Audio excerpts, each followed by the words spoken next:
This is Garis, Masculist, MGTOW flyers. That is 2-3-page essays on the themes of Masculism and MGTOW, written by and read aloud by Prof. Dr. Hugo de Garis. This is flyer number 770, entitled The Masculist Debt to MGTOW. Description. Masculists and MGTOWs do not agree entirely in their respective ideologies, but there are today many millions of men in the world who practice MGTOW tactics with women, thus punishing them for being fluffy parasites, for being monoconscious feminazi bigots, which is what Masculists want, aiming to wipe out such women, forcing them to become biconscious, and hence much nicer for men to be with. Thus, in practice, the Masculists have a strong debt to the MGTOWs that this flyer expresses. Now, the flyer itself.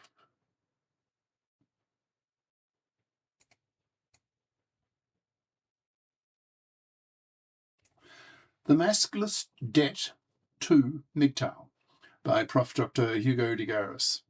Email profhugodegaris@yahoo.com. Website profhugodegaris.wordpress.com. Despite the fact that Masculists are largely critical of MGTOWs, Masculists do have a tremendous debt towards MGTOWs. This flyer discusses this debt. What is masculism essentially about? ? It's the obvious male equivalent of feminism. That is, it's about men's lib. What do men have to be liberated from? Lots of things, the worst of which is men being man-slaves to women, working for women for decades of their lives, which is what Masculists call man-slavery. Masculists argued that it was men who gave women science-based medicine, so that today women have a life expectancy of 85 years. Men gave women the pill, household gadgets, higher education, so that today most women choose to have 0, 1, or 2 kids. This gives women a career window of half a century. So Masculists stand up, pointing a finger at women, telling them in powerful moral terms, quote, "Now that you women can work, you must work. Anything else is man's slavery, and man's slavery will get you killed." End quote. Masculists see manslavery as the worst of all gender crimes in either direction, man against woman or woman against man. Masculists are abolitionists who equate manslavery with slavery, that is, as something to be hated, a war issue, so that Masculists are at war with fluffies, that is, a highly pejorative Masculist label for traditional women who expect to be able to live off the labour and money of a man for decades of their lives. Masculists have a hatred of fluffies, aiming to wipe them off the face of the earth by doing what? By MGTOWing them. That is, by effectively exterminating them, by totally ignoring them, not even pumping and dumping them, so that fluffies rot on the shelf, dying slow, miserable, lonely, manless deaths. But this is precisely what Masculists want to do with fluffies. Masculists have 2 main enemies. That is, fluffies, whom Masculists see as man-slaving, divorce-raping vermin, to be wiped out in the same way as MGTOWs do. The other main enemy of the Masculists are the monoconscious feminists. That is, feminists for whom the only gender politics they have ever heard of is feminist, who know nothing about masculism, who have been brainwashed for 6 decades of feminist gender political monopoly that gender oppression is a one-way street, that women are the oppressed and men are the oppressors, so that monoconscious feminists feel they have every right to trash men publicly for the horrible gender crimes that men commit against women, for example, rape, sexual harassment, domestic violence, patriarchy, misogyny, etc. Masculists, however, say that gender oppression is very much a two-way street, that is, that women oppress men too, and in fact a lot worse than vice versa, given that many of women's gender crimes against men are horrible and last decades. making them a lot more serious than the relatively minor gender crimes that men commit against women, that the monoconscious feminists keep harping on. So Masculists see monoconscious feminists as hypocrites and as indirect genociders, wiping out whole populations. Masculists see monoconscious feminists as hypocrites because they see that women oppress men worse, especially with what the Masculists call women's big three. That is, the worst three ways that women oppress men, namely women's manslavery, women's divorce rape, and women's forced fathering. Anyone who thinks a little about the big three agrees how horrible they are and that they are gender crimes that last decades in capital letters, which makes them so serious. Masculists see monoconscious feminists as indirect genociders, wiping out whole populations, because these women have so, quote, poisoned the minds of young women that 2/3 of young men in the US today don't even date young women, finding such women to be undateable, capital letters. Obviously, a young man who refuses to even date a young woman is not going to give her his sperm. So young men, US men, are crashing the birth rate. This fraction is so large that it's the dominant cause of the birth rate crash that outcompetes the many other reasons for the birth rate crash, such as the cost of housing, the cost of raising a kid, the influence of feminist careerism, etc. Young men who refuse to even date young women are causing the birth rate to tumble, and hence over time for whole populations to crash. Hence the Masculist use of the term geocide, that is, wiping out the population of the earth, which is one of the greatest of all gender crimes. So you can understand why Masculists have such a hatred of monoconscious feminists and aim to effectively exterminate them too, as they do towards their other main enemy, the fluffies. Masculists are, in effect, soldiers who are out to kill their enemies, but not with bullets. Bullets are not needed and cost money.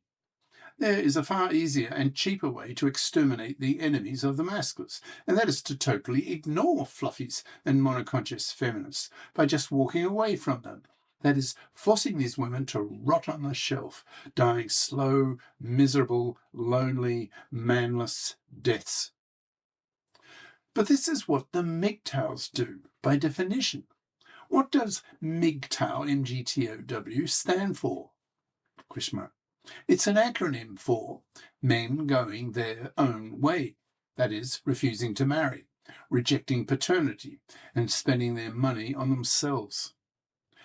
I asked Jeep, that's J-E-E-P, in brackets, that is my label for GPT-5.6, that is the highly, in brackets, artificially intelligent large language model, LLM, quote. What percentage of men under the age of 30 in the US and South Korea don't even date young women today? Question mark. Its reply was shocking, namely, dash, quote, and this is ad-libbing now. This is now the answer given by Jeep. This is not my text. It'll come back to me later. Quote, there's no exact official statistic for heterosexual men under 30 who do not date women. The closest survey measures are whether men are currently in a romantic relationship and whether unattached men are actively looking for dates. So the measure not currently in committed relationship for the US, that's about 63%. And for South Korea, it's about 60 to 61%. And the measure not even seeking dates, estimated, for the US, that's 30 to 35%, and for South Korea, about 35 to 40%. Not voluntarily, so about voluntarily not dating. So for the US, Pew, PW, that's Pew Research Center, they're a reputable opinion polling company in the US. Pew's latest detailed national breakdown found that 63% of American men aged 18 to 29 were single, meaning not married, cohabiting, or in a committed romantic relationship.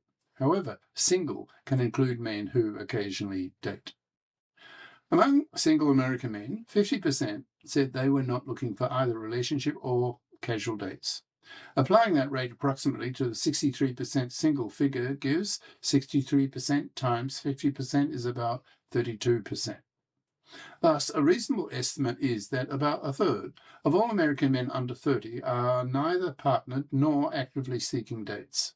This is an approximation because Pew did not publish the exact age by sex combination for not looking. For South Korea, a Korean national survey of young adults found that nearly 40% of young men were currently dating, implying that approximately 60.1% were not currently dating. The survey covered young adults somewhat beyond age 30, so it's not a perfect under 30 measure. Among the Korean men who were not dating, 61.4% described their non-dating status as voluntary.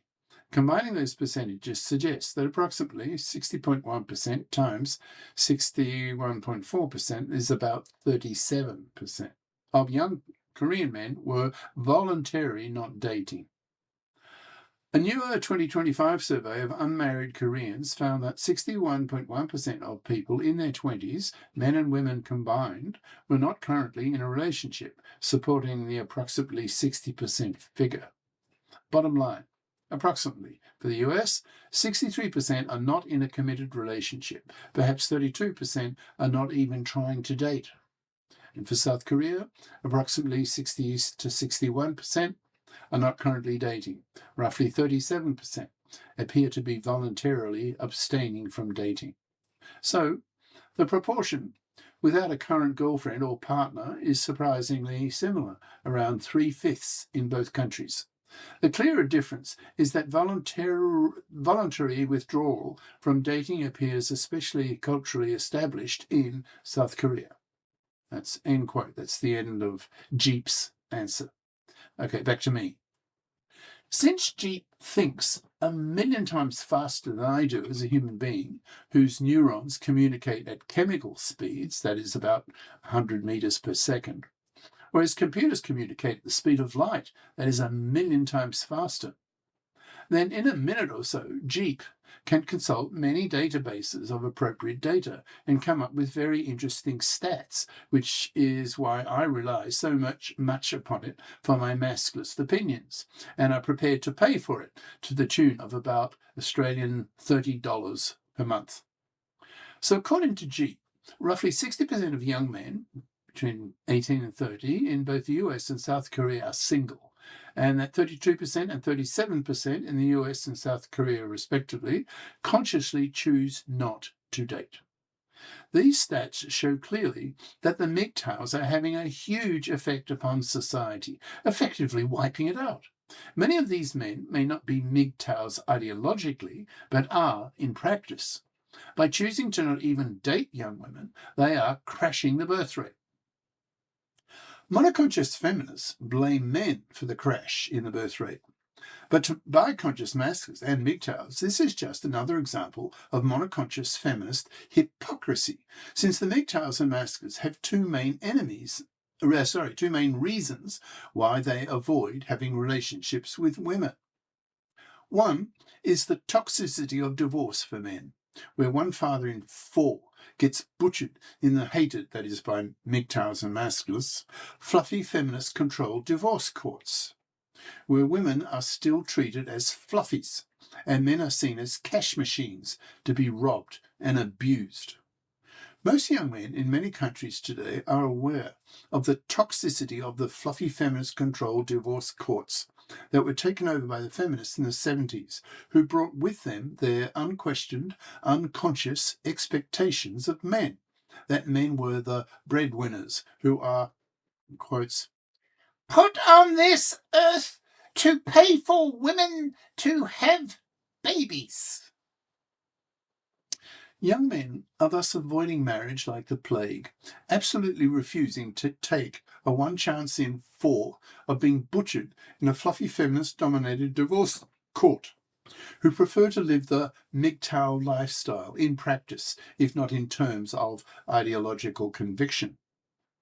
Thus, it's MGTOW ideas in practice that are achieving what the Masculists want, that is, stopping women from being parasites of men's money and labour. Masculists have a hatred of manslavery, remember, who aim to wipe fluffies off the face of the earth.